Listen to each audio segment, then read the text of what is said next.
These grieving families say they've waited 2 years for justice, but today's verdict wasn't what they'd hoped for. 44 of the soldiers involved in the deadly Bosphorous Bridge standoff during the July 2016 coup attempt have been found not guilty and released.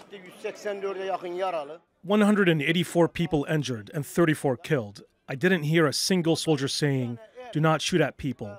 I am not saying regular soldiers should get a life sentence, but they should not be released. The men were part of a larger group on trial in Istanbul on Thursday. All up, 143 were awaiting verdicts and sentence.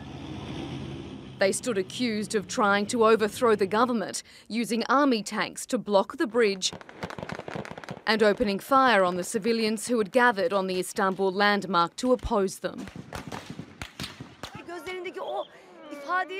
I cannot describe the way the soldiers looked at me that night. My hands are shaking now as I'm speaking. Someone died on my lap on that bridge. 34 civilians were killed on the bridge. Hundreds of their family members, friends and supporters crowded the entry to the courthouse, waving Turkish flags and chanting. These supporters were hoping the entire group would be handed life sentences, but the judge ruled 72 should spend the rest of their lives in prison with no chance of parole. Another 22 were given 17.5 years, while the remaining 5 were handed 15 years behind bars. All of the soldiers had guns. Why didn't they stop the rest? They are not innocent.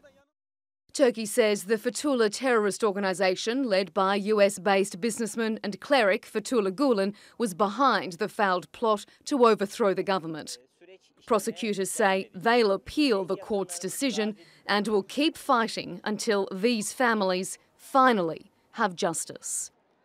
Melinda Nucifora, TRT World.